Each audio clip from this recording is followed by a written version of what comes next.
the number one contributor to bankruptcy outside of medical is family court for men.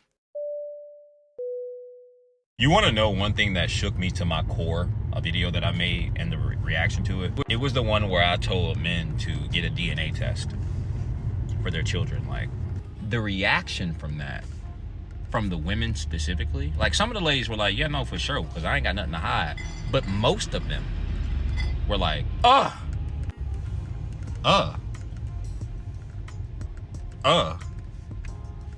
What that led me to do is present this information to the state legislature and say, it's not a one-off issue. It is just because you see Carnell Smith here. I said, let's not make sure that you guys think this is a rare thing.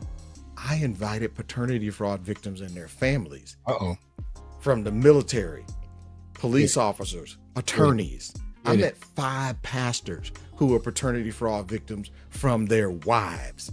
Could not believe the violent reaction. There were, I mean, so many stitches, so many this, that, and the third, and I was just like, wait, there is no reason for a woman to be upset about that, especially, and then the way I said it in the video, I was like, she does not have to know. You could literally order this, swab the baby mouth when you're alone with the baby, send it off in the mail, and it's digital after that. Like, they'll tell you. And the women were pissed. And I'm like, why? Listen, if we're gonna do the whole traditional role thing, right? If it's your job to do the childbearing and the cooking and cleaning and all that, he just wants an insurance plan to make sure he's not paying for you and the child, you know what I'm saying, that don't belong to him. Why is that so wrong? Title 4D at the federal level and the financial incentives and bonus payments has led to many of the states being so focused on getting their metrics for paternity establishment, collecting child support, that it works against active dads. And it also works against paternity fraud victims. As always, salute to Dr. Tiasan Johnson, and an added salute to Carnell Smith, speaker at the Black Manosphere Conclave 2 years running. The conversation being had here is a very pertinent one, especially for well-meaning guys who want to be the upstanding guy, who are often duped into accepting responsibilities for children that are not theirs, and how dirty the game is in the family court. My first book is Trapped by Law: Stop Paying Child Support for Paternity Fraud. And it's based on my experience that the only way to get this resolved so that you could take the bias and take the judge's prejudice and whatever animus they may have toward men, which amazes me because anybody could just pick the judge and put his name down as the father of a kid with no proof. And I found that the only way to deal with this was that you had to have statutory law that says when you meet these conditions, such as DNA test at 0%, and the mother has acknowledged that, one, she never told you about the other paternity candidates, and you're willing to submit under oath, given that you knew, look, if she had been required to inform you that there were multiple candidates of paternity, you would have been warned to not take her word. And I said, well, if she can lie on the document, she can lie to a public agency or private agency, there will be consequences for that. Well, I faced tremendous opposition when I said, well, this is in effect is fraud, because she has knowingly and willingly concealed information in her pursuit to get money, resources from a guy who she wants to be, and I call it father shop. Modern Western civilization is most likely beyond the wildest dreams of the early day feminists that were seeking sexual liberation. These days, a young lady can simply copulate with the guy that turns her on the most and find a responsible guy and make him think he's the father, and if he signs the documentation for that child for 216 months, if not more, he is on the hook for financially providing for that child, and if they're married, even more than that.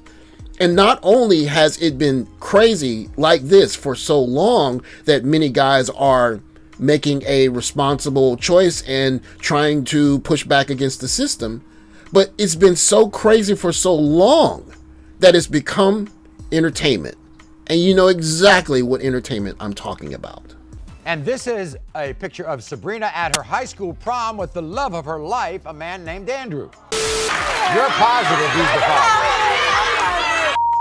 This is what Andrew had to say before the show. Watch this. There's no way I'm the father of Sabrina's baby. Like I said, I'm not 100, I'm not 200, I'm 5,000%. Let's hear it. Let's hear it. When it comes to 4-month-old Danye, Andrew, you are not the father.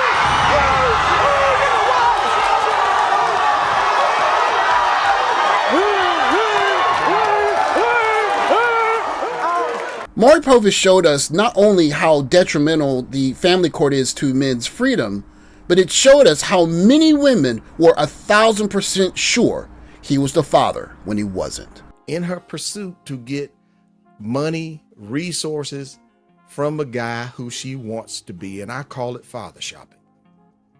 Some women are so bold as that they pick the daddy after they have conceived based on that's the guy who's got the most financial advantages. Kevin, you are not. Or that's the guy who she's in love with.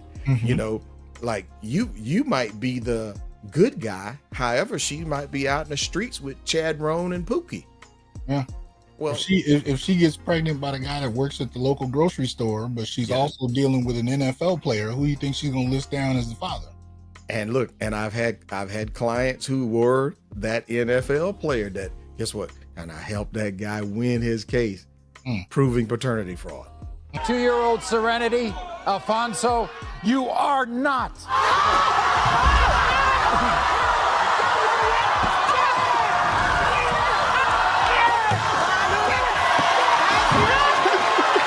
Looking back on Maury now, it's a bit of sadness in my heart that this was so entertaining, but as you grow older, you understand exactly why the show was so important, so pertinent, because men understood that it's very possible that they could be in a situation where they were on the hook at the risk of going to jail for a child that's not even theirs, with a woman that was not even faithful. And to hear young ladies even admit that they would break up a marriage if a guy wanted to get a DNA test is a rewrite of how we've seen young ladies. It's not the sugar and spice and everything nice anymore. It's this young lady is out to get what she can get. And when I can get free of this entanglement, quote unquote, I'm going to dance and celebrate it. I ended up contacting the lab that helped me with my test. And as I talked to the state legislature here in Georgia, before I went on a tour going around the nation, trying to help other groups and advocacy teams push for similar legislation, they kept asking me this one question. They said, well, we don't think it's that big a deal. We think this is something that only happens to low-income minorities. That's code for black men. Right. Therefore, it's not that big a deal. So with my little happy self, being an engineer by trade, I'm like, well, let's get some good, reliable data. Nothing perks up the ears of hardworking men like the two phrases paternity fraud and reliable data. How much reliable data is there of good, well-meaning men walking into a hospital room thinking that child is theirs, only to find out years later when they're on the hook for thousands of dollars that that child is not theirs? I contacted the labs and said, well, listen, what is your exclusion rate over a 3-year calendar period? And that means out of all the tests that you do, how many of them turn out that the results are 0% and that the accused man or teenage boy is not the father as someone has claimed? And they say that varies from 30 to 50% of the guys who get tested. Yeah. And then I said, well, that's amazing. So then I went to the lab that was providing DNA testing for the child support services in the state of Georgia, statewide. And that lab said, oh yeah, it's averaging about 1 out of 3. We get about 33% of the guys turn out not be the dads. And in some cases, we have to test as many as 6 guys, but before we find the guy who is the kid's father. In the case of 4-year-old Brandon, Gary, you are not. Salute to Carnell Smith and Dr. Tiasan Johnson. They had a very involved conversation, not just about paternity fraud, but about parental alienation for fathers, and even how to prepare yourself when you're exchanging the children and where best to do it. A bunch of tips that remind us that, just like Maury Povich, that sweet young lady that you met wherever you met her, when you see her across from you in family court, she's going to be a complete adversary. And it's not going to be, can we co-parent together like adults that are not angry at each other? It's going to be no holds barred, mano a mano, or mano versus mano, or whatever it's called, because she wants to win what she wants. And if that is to break you, she's going to do everything she needs to do to break you. It might even include making up stories or even revealing in the most harsh way possible that you aren't the father and you still owe her money. This new revelation, this new revolution, if you will, is new for guys that were romantics previously. The sugar and spice, everything nice, has been debunked. Young ladies are in it to win it when they get into the family court. And it's only fair that now we have the tools as guys to go in that family court understanding it's not about being the nice guy that signs the birth certificate just because. It's, I gotta make sure this kid is mine, or I might be financially, emotionally, spiritually broken behind this experience. And no woman is worth that. Thanks for watching. Like, subscribe, comment below. I'll catch you in the next video. Take care, guys.